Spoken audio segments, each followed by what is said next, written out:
right, we are live.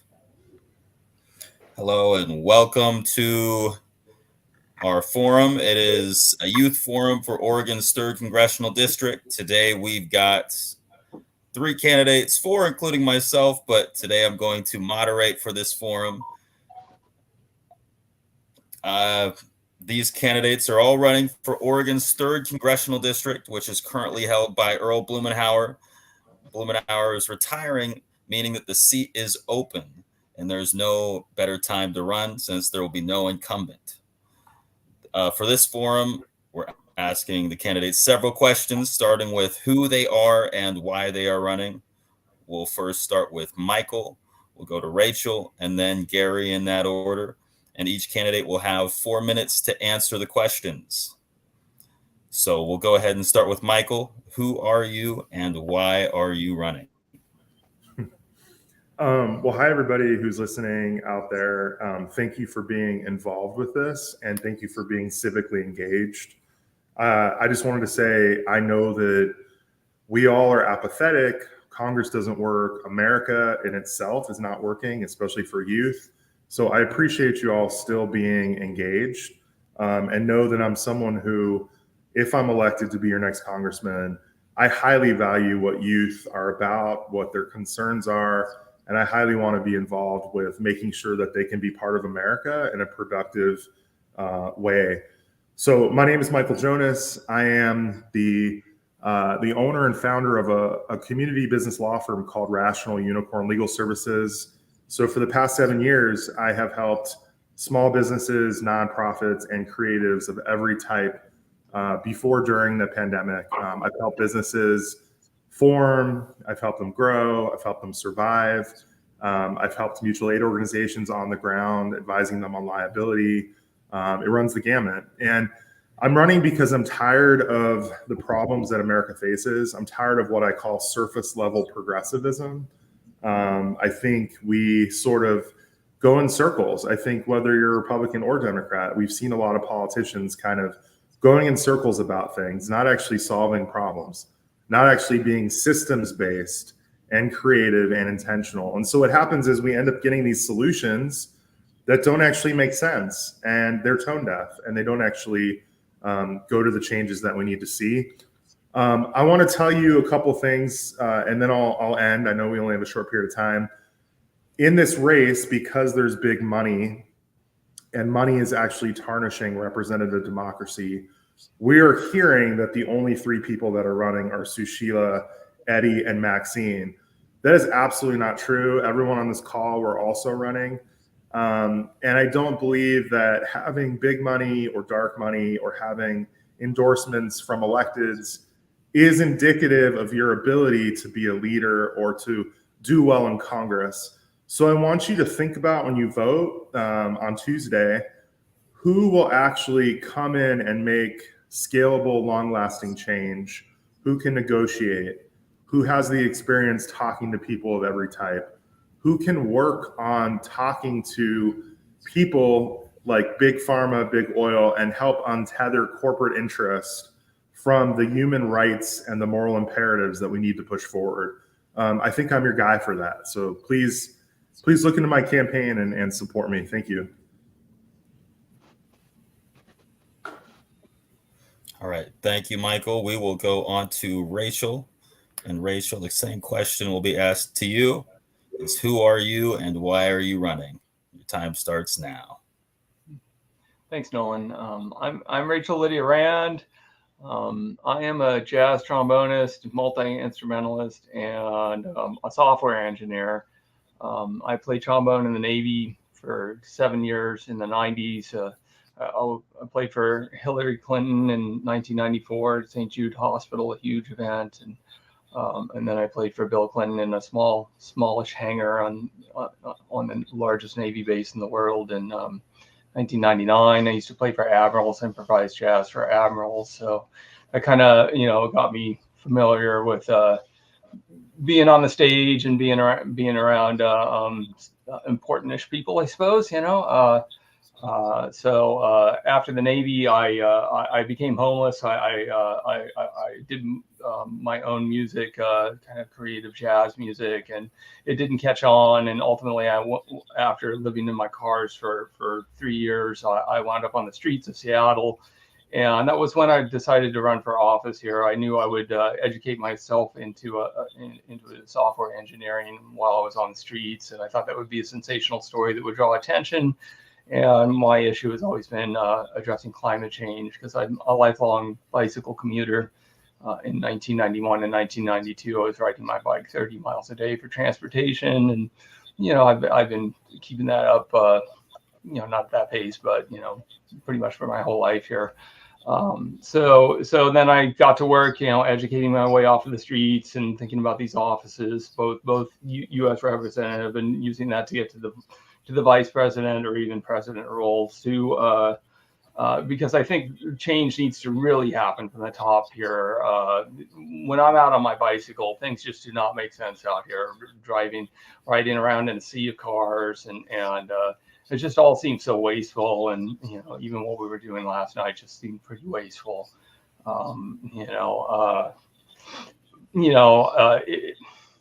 Anyway, that's why I'm running. I come to things from an engineering mindset. Software engineering is not mechanical engineering. I'm pretty handy mechanically, but software engineering is the study of logic. And I've been actively running for these offices for 10 years and doing political writing every day and research. And I've been up the last 2 mornings at 1 or 2 a.m. doing 8 hours of research before I start doing stuff like this. So that's what I'm about. Thank you. Perfect. Thank you, Rachel. And then we will move on to Gary. Gary, who are you and why are you running? I am Gary Dye. I was born and raised in Portland, and the reason I'm running is mostly kind of because of my kids. My son will graduate from high school in a couple of weeks, and my daughter will be 2 years behind that. I think I'm pretty well set in life, basically kind of like retired. I've invested quite a bit into gold and gold mining stocks, such that when the dollar is destroyed very soon, I won't go down with the ship, and I'll be able to fund my kids adequately. But I don't want that to happen. I think we are in an imminent crisis of having our economy destroyed, because of the debt at 34 trillion, maybe even 35 trillion now, and all of the money printing that we've been doing over the last 15 years. We've tripled the money supply. That's going to bite us. It's coming. I'm not exactly sure when. I'm surprised it hasn't happened yet. But the interest rates are going up. The Fed is offering higher and higher interest rates to get people to buy these bonds. There's more and more doubt amongst bondholders that they're going to get their money back when they purchase these treasury bonds, right? And what we've seen in the past with maybe Greece 15 years ago is that when the interest rate gets up to like 15%, there's so much doubt about getting your money back for these bonds, when they mature in 10 or 20 years, that no one's going to purchase these bonds. And so then how does the government fund the government? Well, then they have to print money. But the problem is they've already printed money. They've already tripled the money supply in the last 15 years, right? And that's what's causing inflation now. But when they get to this point, it's going to be hyperinflation, because there's going to be the money printing is going to be multiplied by a pretty big factor, because they have to pay off the maturing bonds too, unless they default, and they can't default. That would be an even bigger catastrophe. So this is a huge, huge problem. Our deficit now is over $2 trillion a year. It's insane. And nobody's saying anything about it. Republicans and Democrats, they're whistling in the graveyard. They're whistling in a graveyard. They're not saying anything. They keep offering more and more money, military armaments to Israel, Taiwan, and Ukraine. Here you go. Why is it that Taiwan, a rich country, why can't they buy these weapons? Why does the U.S. taxpayers have to buy these weapons and give them to Taiwan? Same thing with Israel. Israel's a rich country. Israel has no near the debt that we have. Why can't they purchase these weapons? No, we have to buy them and give it to them. This is insane, and something's got to happen, or else it's going to be a catastrophe. Hyperinflation, and that's going to destroy the private economy. We got to prevent that from happening, right? Now, I have a plan of doing it. I've got a way that maybe we can get a hold of the deficit and bring it down and get control of our debt. And basically what that means is a universal transaction tax. We would get rid of the income tax, and we would get rid of corporate tax. We get rid of almost all kinds of federal taxes and replace it with a universal transaction tax on anything and everything. Anytime money changes hands, you have this tax. I'm not sure what the tax rate is, but that's what we would do. Now, all right, here's Gary, how we would. Okay, fine. We're going to move on to the next question. Thank you, though. All right, Michael, for the next question for you is, what are your top 3 legislative priorities if elected, and how do you plan to address them? Well, first of all, I'll say it's really hard to pick 3 because the list is long.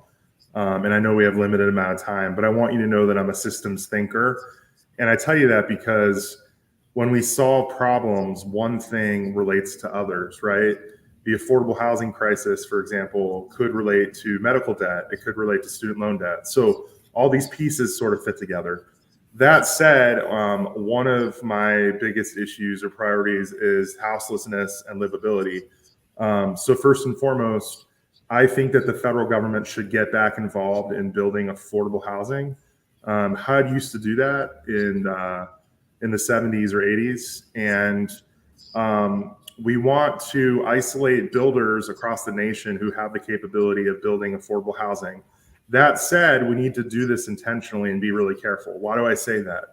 We have a lot of affordable housing companies or real estate developers who have good intents. So they say, okay, well, I got a government contract, I'm going to build affordable housing. They end up not building affordable housing, or the definition of affordable housing is all wrong, which is something we need to double down on. So we need to make sure that those companies who are doing affordable housing are actually partnering with community housing organizations and local communities in order to actually secure that federal funding. And if they're not partnering that way, then they can't secure that funding, or they can't get those tax subsidies.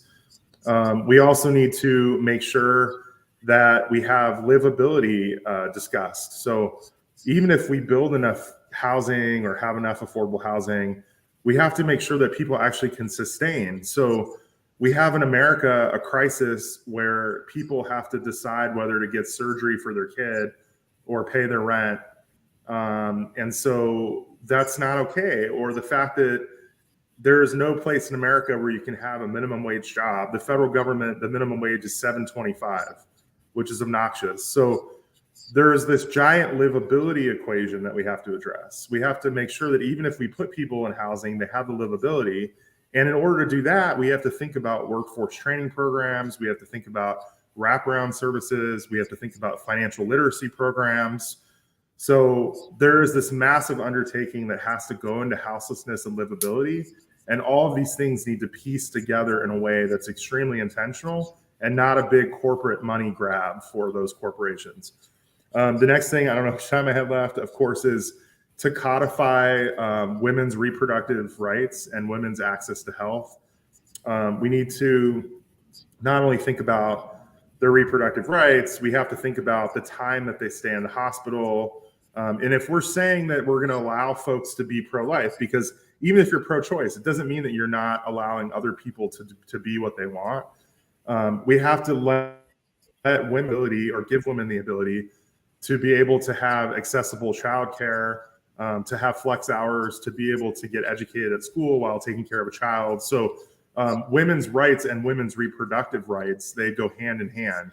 So that's another issue. And the other issue, I know, again, out of time soon, is climate action and climate stewardship.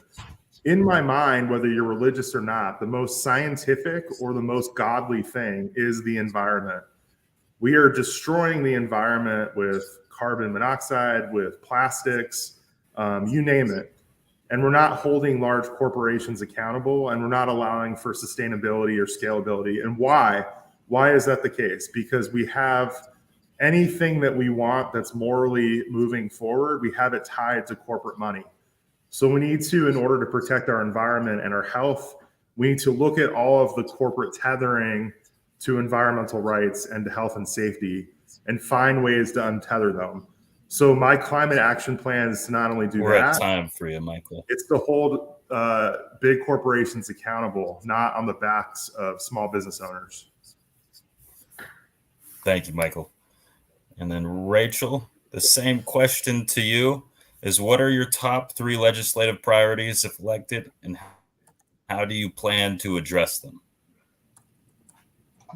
Okay, thank you, Nolan. Top 3 legislative priorities. My website, trombone.com/politics.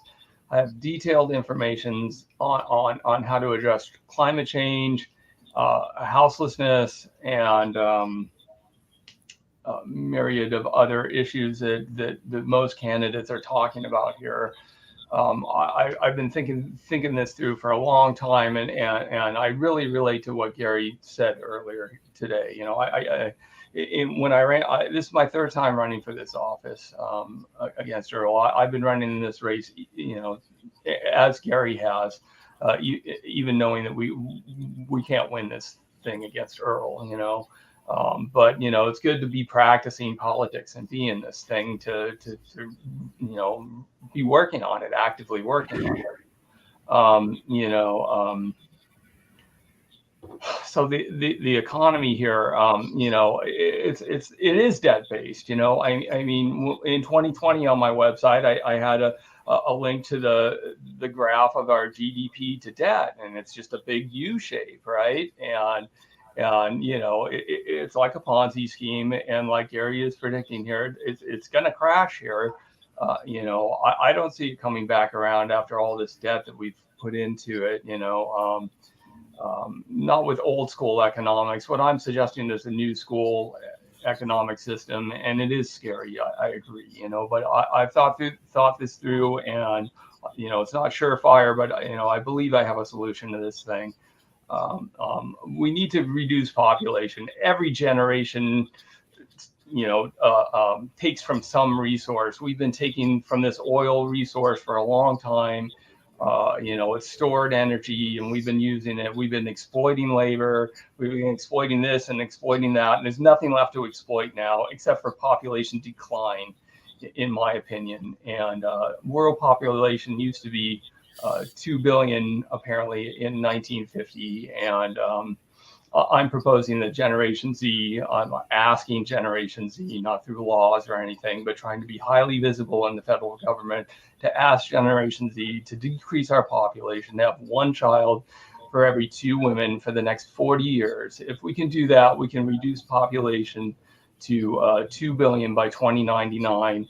And I think that kind of population can be sustained at least for a while, you know, 100, 200 years. I don't know how long, with wind turbines and solar panels or something similar to that, you know, some gas and other things. You know, I just don't think we're going to, this oil thing's going to last. We pave our roads with it. And if oil doesn't last, we can't even pave all these rural roads to go everywhere and get grains to them. I mean, we used to use dirt paths and, you know, horse and buggies to get get grains to people. But, you know, I'm thinking about all these issues, the agricultural issue. If we drop our population like that, there'll be plenty of housing around. We won't need to build housing like a lot of candidates are suggesting here. You know, I think that's too much work. I don't think we're up to building all this stuff, building this economy for 10 billion people, and housing, and renewable energy, and cars for everyone. I think there's a better solution here, and I think we can have fun doing this, and really, stop this rat race. The only 15 downside seconds for you. Sure, the only downside is that the world will take advantage of our economy and buy it up and kick us out or whatnot. I don't believe that's going to happen, though. All right. Thank you, Rachel. And then same question for Gary.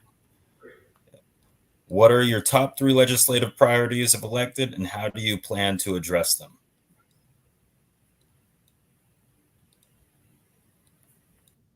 You're muted, Gary. There we go. You're unmuted.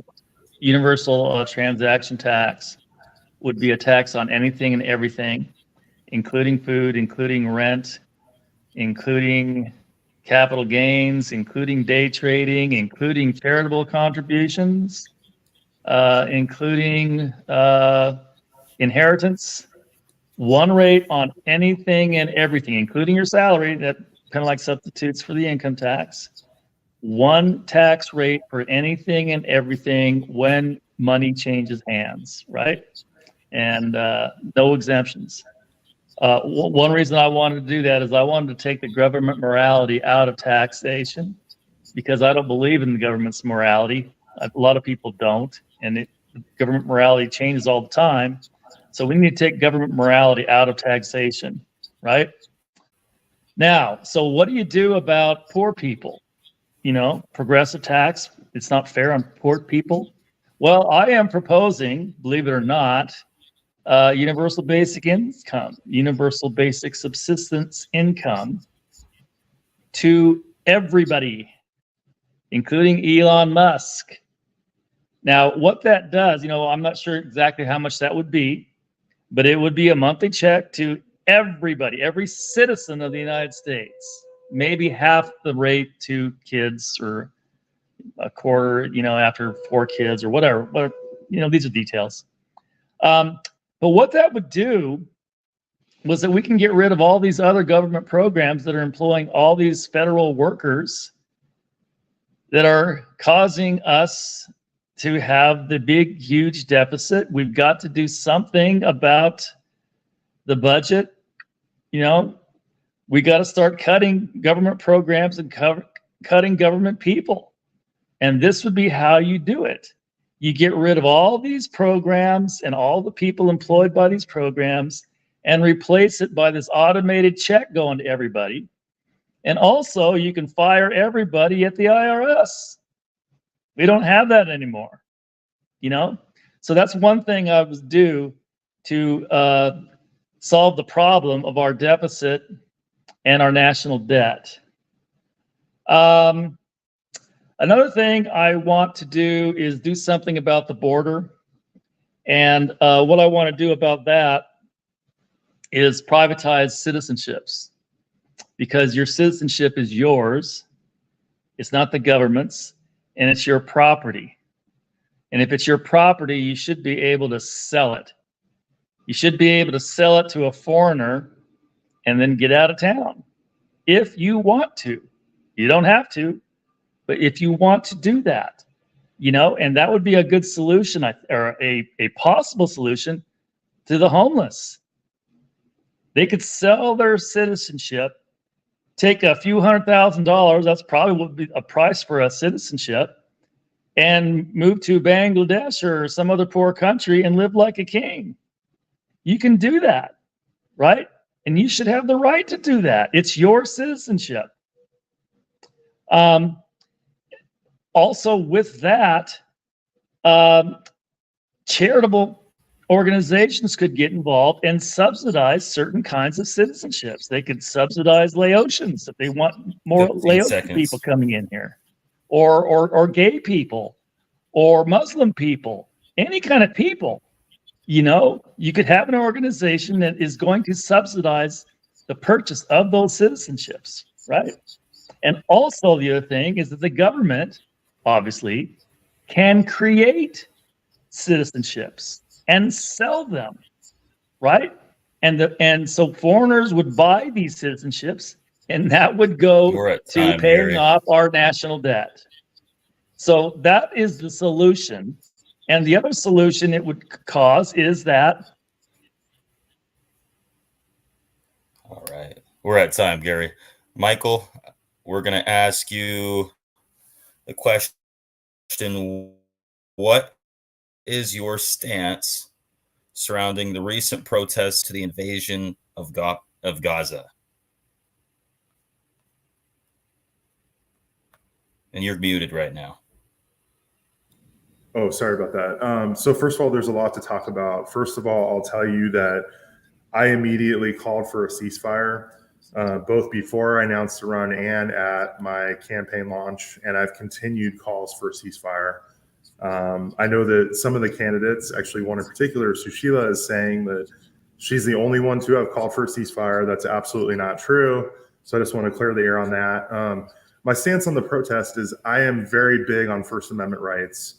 I believe that if we didn't have the ability to assemble, to advocate, to we wouldn't have anything in this society or this country, because we would be China or Russia, right?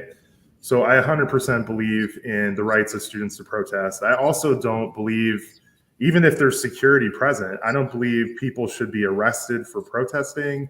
I don't think people should be arrested for being on the grounds, especially on a public university campus. Where I will say that I am concerned is when protesters or rioters, if they themselves become violent, of course, if they have any sort of violence. But we're not really seeing that. I mean, we saw the destruction of the PSU library, but that's not everyone. Not everyone was involved with that. The people who were involved with that in terms of destroying the library, they themselves should be held accountable. But all of the other people that were there, that were present and have been there, they have every single right to be there. And that's how change happens in America, is with that beauty of protesting. The other thing I'll tell you is I have multiple truths here, right? We live in a town where everybody wants binary thinking and they want absolutism. I'm a little bit sick of that, because I think we can hold multiple truths. We can be absolutely outraged at what happened on October 7th at the Israeli festival. And we can say that Israel in that moment, in that short moment, had the ability to defend themselves, but it immediately became genocidal. And Israel went into homes and shot mothers and daughters and shot people holding flags, white flags on the street.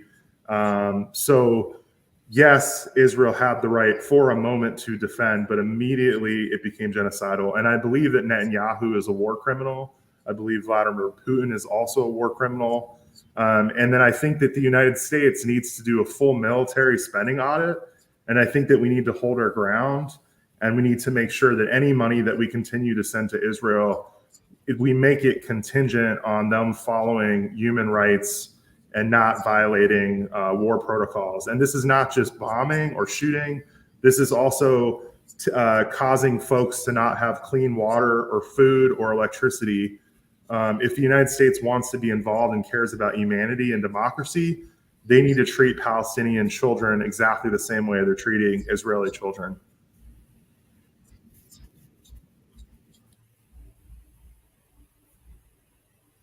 Thank you, Michael. And Rachel, the same question to you. What is your stance surrounding recent protests calling for an end to Israel's invasion of Gaza? Okay, so this is a pretty tough question for me. I'm an engineer, and I consider this kind of a social issue. I believe I'm the only candidate in this race, and even the Democratic presidential primary in the state who's a veteran. This military thing is a sensitive issue with me. I was just a fluffy jazz trombonist in the Navy, but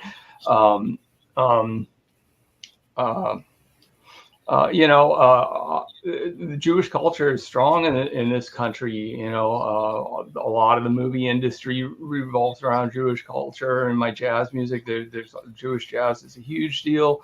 I have Jewish friends. You know, I love this Jewish culture that we have going on here, and the Middle Eastern culture. I mean, musically with our Phrygian scales and Locrian scales and harmonic minor scales, those all have that Eastern sound to them that everyone, you know, when they hear that stuff, it's just Eastern stuff. And that's great stuff too. And this is all cultural stuff. And I don't know what they're fighting about over there, really. The religious angle of this, I've been told that it's kind of a my God is bigger than your God kind of thing.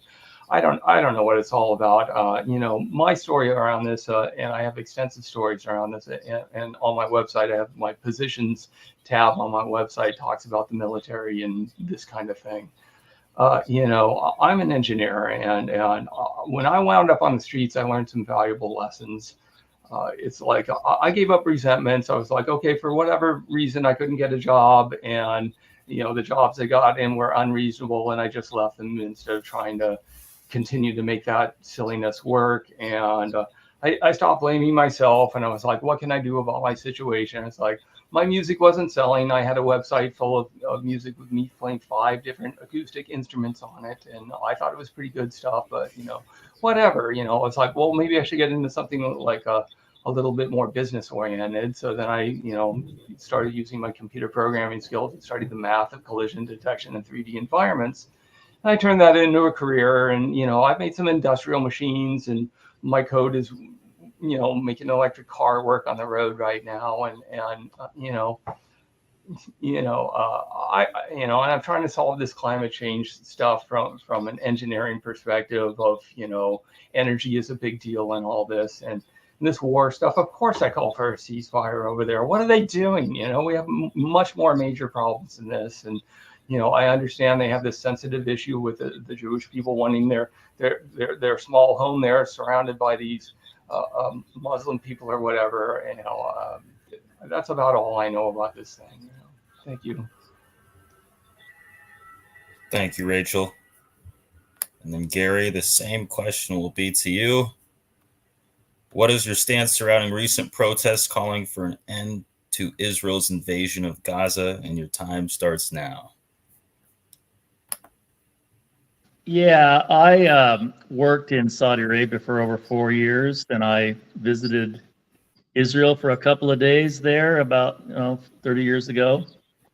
I got an earful from the Muslims in Saudi Arabia about Israel, and they're right.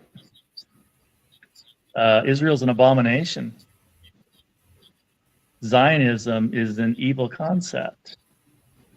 You know, Zionism, which says, you know, Jews are God's chosen people. And so they should get Israel. They should get to come back to Israel and populate Israel. And everybody else is a second citizen by law. It is a Jewish state of Israel, officially. That is against our First Amendment, right? You're not supposed to have official religions, and that's a universal concept, right? A universal concept is that your government doesn't declare which religion is correct. That's our First Amendment, our most important amendment. And yet you got U.S. officials saying that they believe in an official Jewish state of Israel. That's treasonous. That shouldn't be happening. We should not be supporting a Jewish state of Israel. We should support a secular state of Israel. You know, I think we should support a country called Israel that is allowing all Jews to immigrate to Israel. I completely agree with that. But we shouldn't be supporting a Jewish state of Israel. That's against our First Amendment. Now, what's going on now? You know, this war didn't start on October 7th. No. And what Israel is doing now is not retaliation for October 7th. This war has been going on for over 100 years. October 7th was a retaliation of the Palestinian people against what Israel had done to them before. Right? Now, obviously, it's an atrocity. You shouldn't purposely, kill civilians. That's pretty darn wrong. Except, there's unfortunately with the Zionism thing, what can you do when the democratic people of Israel vote basically to say Jews are number one? It's a Jewish state. So it's almost like an implication, even though it is completely wrong what they did. That was horrifying, killing 1,400 civilians like that. Just terrible. But it was a retaliation. What should happen is Israel should adopt the First Amendment completely, and then allow the Palestinian war refugees back into the country, erase the borders with Gaza and the West Bank, have it one country, call it the Holy Lands or something. Call it 15 seconds. Israel-Palestine-Christendom. Do something like that. But in the meantime, we can't send them weapons to wipe out Palestinian people. That is wrong. Thank you, Gary. All right, Michael, the next question for you. If elected, how will you address the student debt crisis? Time starts now. Well, first of all, I'll tell you that I actually have $400,000 in student loan debt, and that's not a hyperbole or an exaggeration. Most of that is actually from law school, not from undergrad and not from my MBA.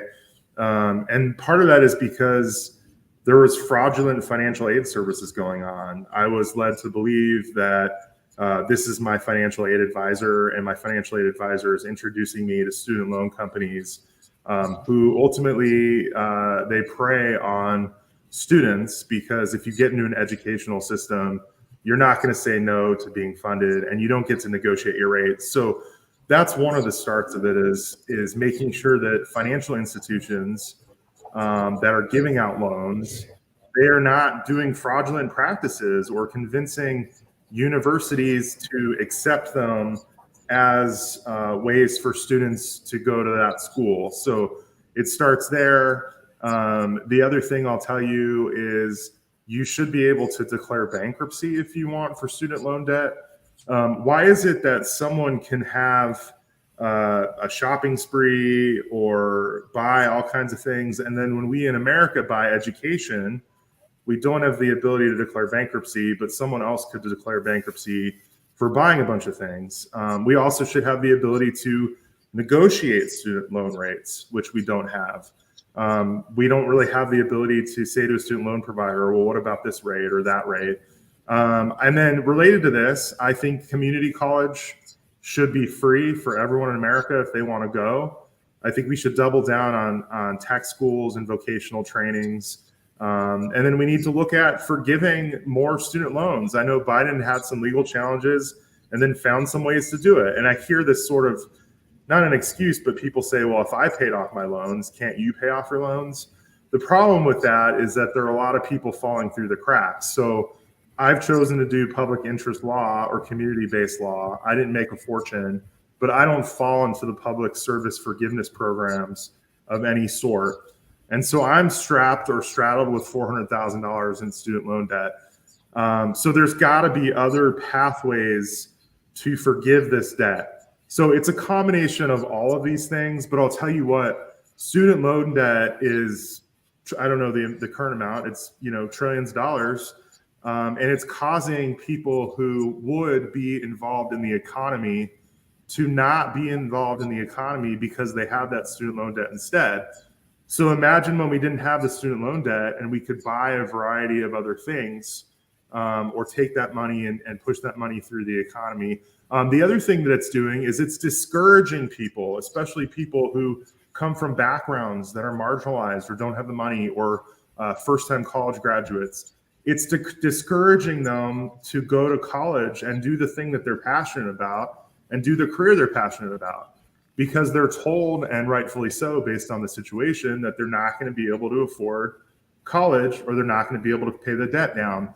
Well, the problem is I want that person. I want that person that's from the projects who wants to be a nurse to be a nurse. I want that kid who maybe went to jail when he was young and now he wants to be a criminal defense attorney. Those are the people that I want, but because of the student loan crisis, we have to tell those folks good luck with 15 the funding. seconds. That's it. So there's a variety of issues, but what my promise to you is I understand this really well, because I myself have gone through the process and I have $400,000 in student loan debt. So it's at the top of my mind on things wrong with America that need to be fixed. Thank you, Michael. And Rachel, if elected, how will you address the student debt crisis? Your time starts now. Okay, thanks, Nolan. I paid a price for my education too. I had great music teachers in high school and a few big time musical mentors along my way. But I ultimately I was out of the musical game right after I dropped out of college, and I worked as a janitor for a year. I was going nowhere, and I was like, I want to get back in this music game, and I know how to do it. My teachers taught me how to teach myself. So I was like, to get back in this music game, I need to start transcribing music. So I was working as a janitor at night, riding my bicycle there, and I would transcribe music for 6 hours a day during the day, and then I do my job at night. And I was young and could handle that schedule. And after a year of that, I had written a 156-page jazz transcription book, which is on my website for free right now, and turned that into a career. And then when my music career, standing up for my music, and that failed, I did the same thing with software, and it took years and years and years, but I've really virtually had no student debts at all, and I only have about 9 college credits. But there's no free lunch. You pay for your education one way or another. It takes time to educate yourself, and that's a debt no matter how you look at it. You're not working during that time, you're studying, so that's just nature. I said in the 2018 Willamette Week interview with Earl Blumenauer, when asked this question, I was like, well, yeah, something should be done about it. There needs to be some relief about it. I couldn't get on board with Bernie Sanders and this Green New Deal thing. I was like, how are we going to pay for all this stuff? This doesn't make sense. And I had the debt to GDP ratio on my website. It just seemed all crazy. But now I've come around to be like, oh yeah, how we pay for this is by decreasing population. If we decrease population, it'll create a glut of housing.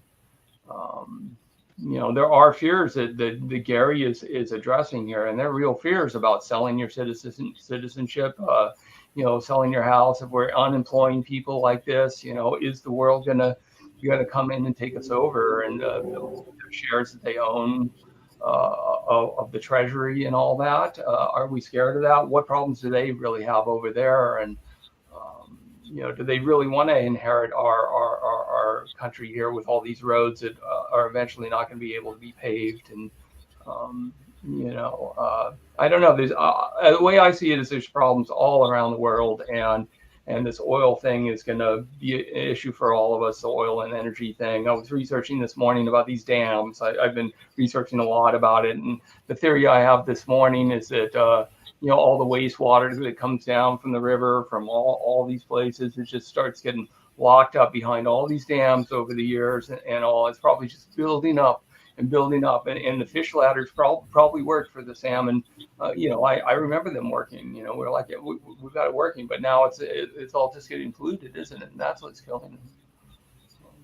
So that's the kind of that's kind of my politics in this student debt thing. I think with the decreasing population, there'll be so many older people that are just you know, 15 seconds.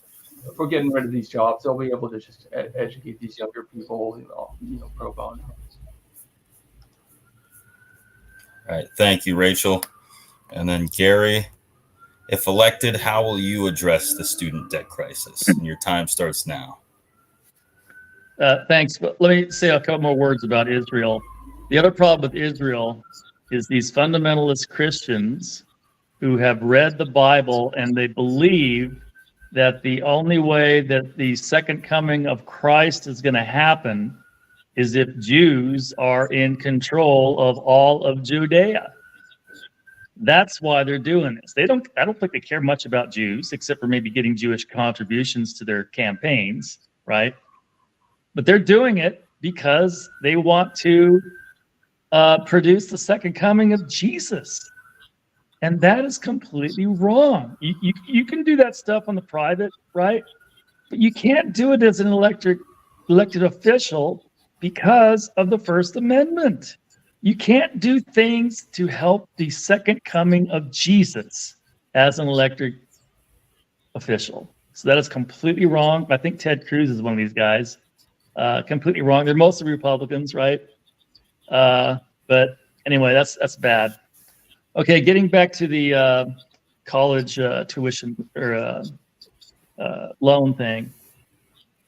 Yeah, there's a lot of problems with the way college loans are set up. You know that you can't renegotiate them and you can't declare bankruptcy and this, that, and the other thing. However, there is a fundamental issue that you promise to pay back your loan, you should have to pay it back. However, with some of these problems with the college loans, I think what should happen, it's all about money. Everything is all about money, right? It's about colleges and that they want all kinds of money for themselves, professors and administrators, and making great buildings and stuff like that. And the banks, they want money, money, money, money, money too. Everybody wants money, right? So the colleges have these huge endowments, tens of billions of dollars of endowments, right? And the banks are making all kinds of money. So what should happen, I believe, is that any kind of debt forgiveness should be divided into threes. 1/3 of it should be the college. The other third of it should be the bank. And the final third of it should be the student. That's what I think probably should happen and is the best thing we can do, because it's not fair that after the fact, college students don't have to repay their loans, whereas, a blue collar worker that took out a loan for his truck or his farm or for whatever reason, why don't they have their loans repaid? That's just not fair, right? After the fact, okay? So also, it's just not right that, well, I forgot what I was going to say, but, oh yeah. Yeah, I think it is $2 trillion in student debt. What happens to that? Does it disappear? No. It gets put onto the national debt. Another $2 trillion added to the $35 trillion we already have. We can't keep doing that. It's going to break the bank. It's going to destroy us. Can't do it anymore. 15 seconds. And there's a lot of things that people are proposing that they're going to do when they get into government, when they get their government job. We're not going to be able to do any of that anymore because the government will be bankrupt and we can't do it. Sorry, that's the way it works. Yep. All right. Thank you, Gary. Michael, we're going to move on to our last planned question. It is, how do you plan to work across party lines to bridge political divides and achieve bipartisan solutions? And your time starts now. Sure. So first of all, I just wanted to comment on the student loan thing and say that, if we actually did a full military audit, we could actually take some of military spending and put it towards things like education. So I'm a big fan of seeing where all the money's going and then figuring out where we allocate it based on what should be a priority in America or not. In terms of working with other people and bipartisan solutions, what I'll tell you first is that I come from a conservative background. Both of my parents are Republicans. My dad passed away a couple years ago. My mom actually told my brother and I, don't tell your dad I'm voting for Obama this time.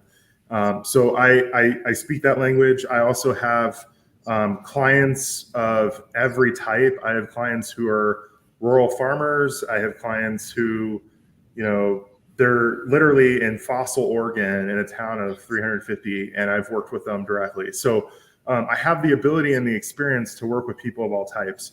I'll also tell you that I see people and I want to know their story and I want to know their background, and I'm a trained mediator and negotiator. And I think a big part of this is finding common interests, right? So first of all, asking someone how their day is going. And then second of all, asking someone, hey, instead of just your position, you're a Republican, I'm Democrat, don't we both care about shared economic prosperity? Don't we also care about the safety of our children or clean water? And once we actually can isolate common interests that, believe it or not, do exist, we then can get to how do we have solutions for these things in a bipartisan way. I'm not saying that I'm going to be best friends with Marjorie Taylor Greene or Lauren Boebert. Will I have coffee or lunch with them? Sure, I will. I'll try to have, I won't get to DC and immediately say I'm only going to talk to Democrats or progressive Democrats, or I'm only going to talk to the squad. I will make a large effort to talk to every single person and give every single person a moment at a time of day. So I'm willing to be bipartisan because I see that there's common interest, especially in District 3. I mean, look at our food ecosystem that thrives on farming, and our farming ecosystem in Hood River and the Farm Loop. A lot of those folks are rural and have rural needs, but their interests are common to us, right? Because we all care about food security. So that's how I'll do it, is I'll take my mediation and negotiation skills. I'll see people as people and talk to them about their stories. And then we'll use those common interests to weave solutions that work for all involved, for shared economic prosperity. Perfect. Thank you, Michael. All right. And Rachel, how do you plan to work across party lines to bridge political divides and achieve bipartisan solutions? Your time starts now. Okay, thank you again, Nolan. I want to make a plug for Michael Jonas here. I've experienced his mediation skills firsthand. And it was most impressive. He really is good at that. I have a mixture of people in my household right now. I hadn't had roommates, except for a couple of romantic partners that I've had in the last decade who both died of old age related things. I really lived in isolation for almost 25 years now, except for my intimate partners. I opened my house up to roommates earlier this year for money reasons. I'm putting a lot of time into my politics here, and have been for at least 9 months here. It's really become a full-time job for me. But I've opened my house up to people, transgender people, and I've had 3 generations E people living here. I've learned all kinds of things from them, and we have differing political views and things. And my new roommate and I clash on a lot of things, and it can be kind of scary actually seeing his point of view on some things. But where we agree is just really cool. And actually parts of my platform have been influenced by him. Actually, all of them. So that works. But again, my politics have been heavily based on isolation and research and writing and quiet times, drinking coffee, maybe having my cat next to me, writing books. I have three books on Kindle right now, autobiographical books, but they're also, there's a lot of political stories in there. Political autobiographies are a thing, I'll talk with anyone. I have enough ego here to talk with absolutely anyone now. What's happened to me in the last year has really strengthened me, last couple of years actually. But I can't live talking with other people all the time. I still need a significant amount of time to come home and write and cook and, you know, get in my groove. That's where my political thinking lives. Thank you.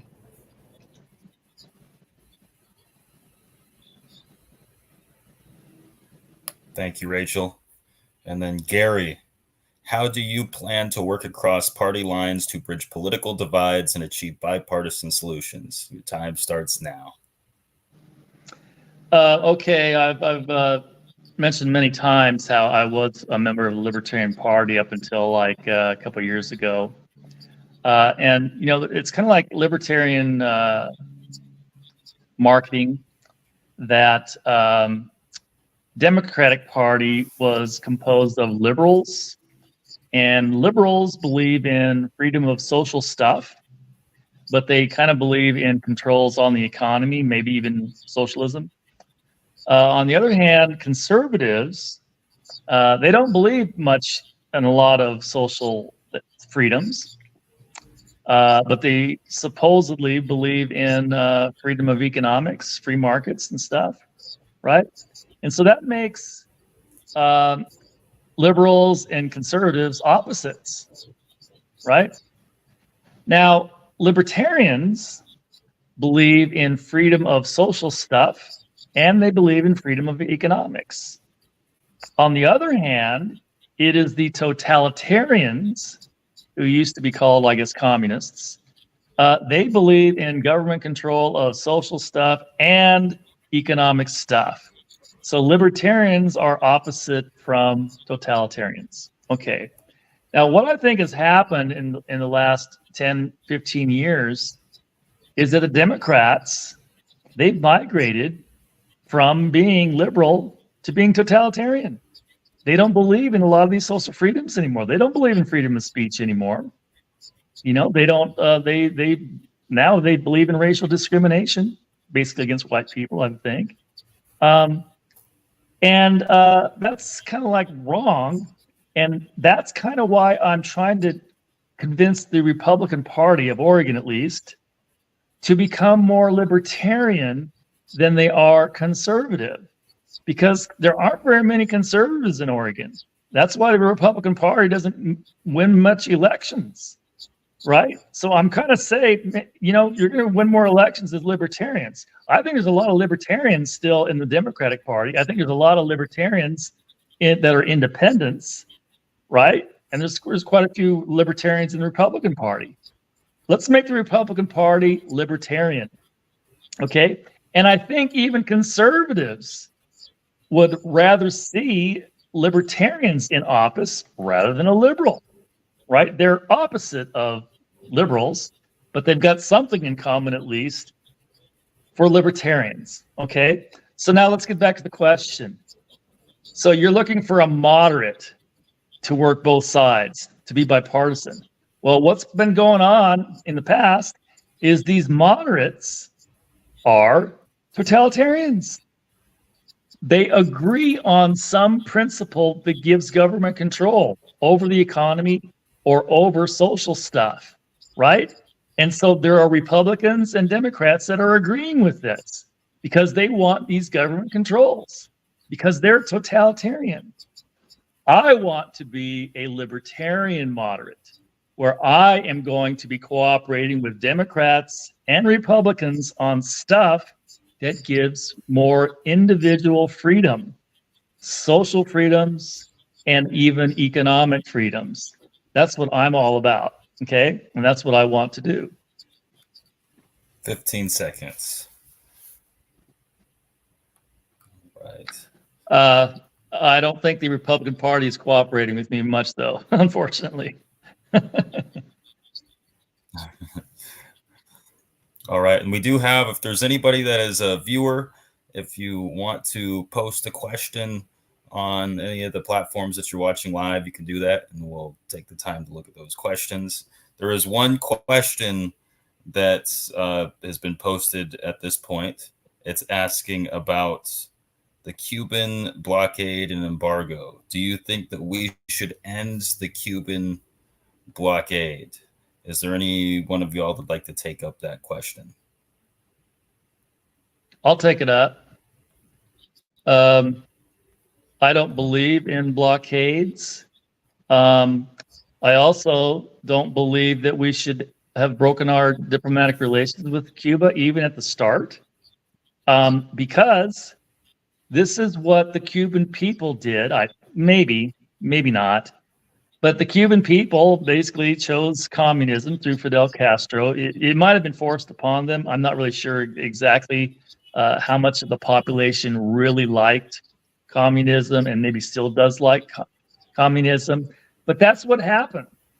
And the fact that, you know, the Communist Party took over a lot of businesses from capitalists, and I'm sure even American capitalists that own those businesses, the fact that these people lost their businesses and lost a lot of money, well, that's just too bad, right?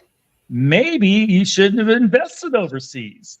You know, maybe you should have kept your investments in the United States, which believes in capitalism and believes in private property.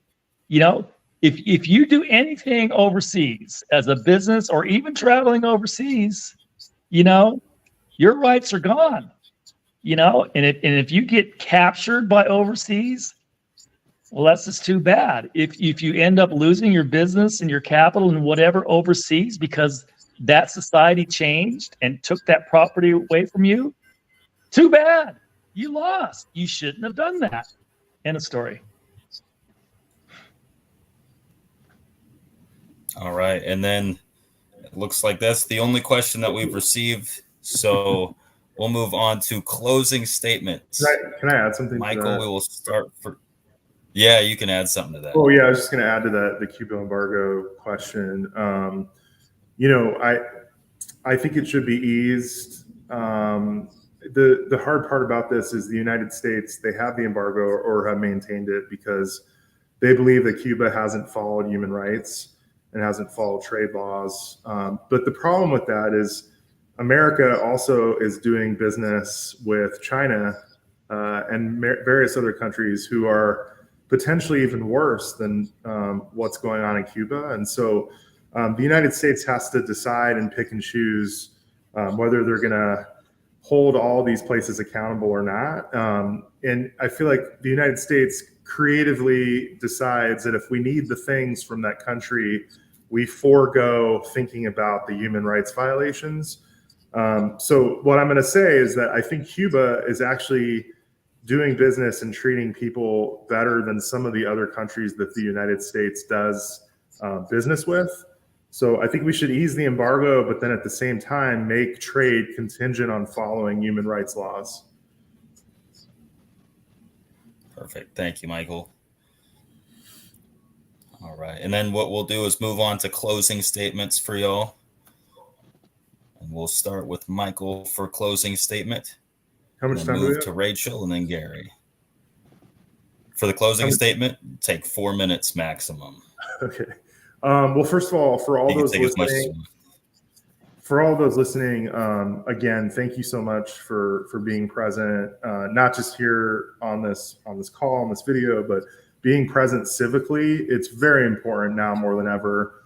Again, I totally get how we don't believe that politics works for the people, because it often doesn't, because we have big corporate interests.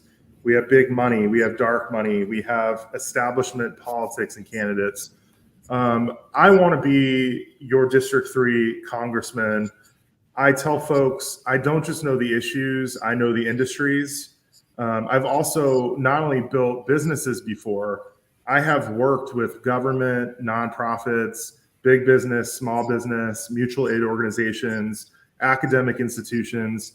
I've worked with them all. And this job is not just about, you know, who has the most money for a commercial that talks about having an abortion or talks about dark money. There are more things that have to happen with this job. It's who's going to build out a creative, equitable, modern, and efficient constituency office, right? Who is going to be the person who could stand up to big oil and big pharma? Who can survive the halls of DC? Who can hold corporations accountable for pollution and everything else? So I'm that guy. I'm the guy who has that experience as a small business attorney with an executive MBA. who has helped tons of small businesses and nonprofits. I'm the guy that has that experience. I know that we often don't think highly of Portland Business Journal or potentially large structural things like the SBA, but last year I was chosen as one of Portland Business Journal's 40 under 40. I also was chosen by the SBA, the Small Business Administration, as Oregon's Small Business Champion of the Year for last year. And the reason why I bring those awards up is because what it tells you is that I'm someone who's a social justice advocate who gets invited to the table and gets invited to those structures and then looks around me and says, we're not doing things the same way. And I lift people around me, and you see that in how I hire and the people that I've worked with. So I'm the guy who gets invited to the table and is going to be able to bridge the gap and the divide between young and old, between Republican and Democrat, and between the squad and the 85-year-old man who only cares about his tax break. I'm the guy that has the ability to talk in all of those circles and fight for the change that we need, but describe it differently as needed or negotiate to get us the changes. I am sick and tired of what I'm calling surface level progressivism. We keep electing people who are born and bred politicians, and they talk really pretty and they talk about policy, but they don't bring the real experts to the table. They don't take advocacy and research and turn it into policy. Instead, what they do is they believe that they're an expert on affordable housing, they're an expert on health, they're an expert on this and that. And then they make decisions and then they prescribe to those people. We also see that in social justice, where people believe they know what's needed or what's right for other communities. That's not how you lead, and that's not how I lead. I lead by asking people what they need. I lead by gathering voices and stories and research, and then implementing those into new structural changes for long-lasting, scalable change. So if you want someone who knows business and social justice and can actually get scalable change, don't vote for Sushila or Maxine or Eddie. 15 seconds. They're great people, but they're not the right fit for this district. Please vote for Michael Jonas. You can learn more about me at michaeljonasforcongress.com. Thanks so much. All right. Thank you, Michael. And Rachel, closing statement from you, and your time starts now. Okay. Yes. Big thanks to everyone that's listening to this today. I mean, I really hope there's a lot of people listening here. I'm learning tons here. Having Gary here is amazing. We are actually practicing politics today while, a lot of these forums, where, the past 2 times I ran against Earl, some of these interviews we do, they're just talking to him, and he's just going over these points and sometimes saying something good, but, there's no back and forth. And, it's really encouraging what we've done here today, talking about debt. People get really down, especially in the Democratic Party here, about corporations and blame corporations and all this. But what are corporations? They're publicly traded, and they have a board of directors, and they report to the stockholders, and these stockholders are trying to get money off of these investments. What are these investments? They're largely index funds where people are just saying, I need to retire. I need to have money for retirement because the government's not going to take care of me anymore because Reagan or whatever got rid of that. So everyone's investing in the stock market like this, and because they're investing just in index funds, there's no they just all kind of get money or whatever. However that system works, that's debt-based society, and who's responsible for all these corporations? It's us buying into that system and investing in that system. And ultimately, that system is what's going to tear this economy down. Like Gary's saying, how are we going to get out of this? We spent all this money. There is no way out. Is the solution. And it's not just doom and gloom about all this. That is just the nature of the world. We took this oil from the earth. It was stored energy. We used it. We exploited labor or whatever. My music has taken me all over the world. Yugoslavia, Bratislava, Austria, Namibia, Cameroon, Mozambique, Uruguay, Peru. I've been around. It's the same thing everywhere. There's cars and cell phones and people going to restaurants and all that. We think we're I don't know. It's the same thing everywhere. I would not get super paranoid if people want to overtake our country here. I have not been to Asia, but I've been eating curries every day for almost a decade now. I meditate. I do Zen meditation. I've been doing it for 30 years. I relate to the Chinese mindset of production work. It's very much how I practice my music and all of that. I have my Mexican yoga blankets on the floor here. I live in this 88 square foot studio here. I have net worth here, and I will sell my house here to continue on running my political campaigns here. This is the last time I'm going to be running for legislative office. I would like your vote in this election for U.S. representative. I want to do one term in Congress. I want to put my bills in the hopper. 15 seconds. I want to put my 4 bills in the hopper and see what Congress is about, and then run for president and vice president and the executive offices in the 2028 elections. Thank you, Rachel. And then Gary, we'll have a closing statement from you, and your time starts now.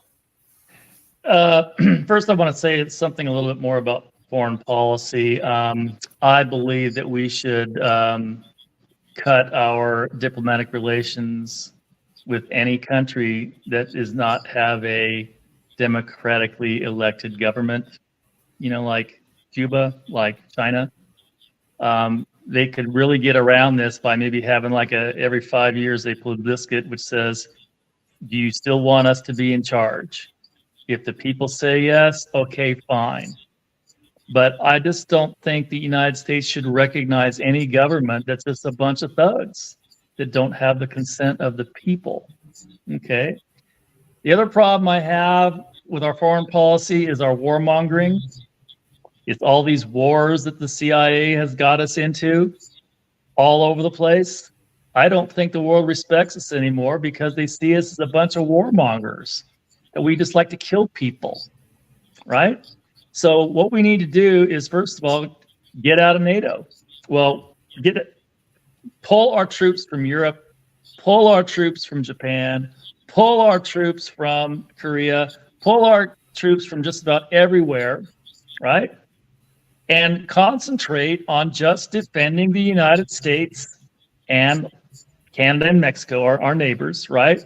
Concentrate on that. And when we do that, we don't need a standing army anymore, right? No one's going to invade us. There's not going to be some flotilla that's going to conquer us by landing on our shores. That's just not going to happen, right? We do need a strong Navy. We need a strong Air Force. We need a strong Space Force. But we don't need the CIA to get us into more wars, right? And with that, we can slash the military budget by 75%, I would think, right? And here's the other thing.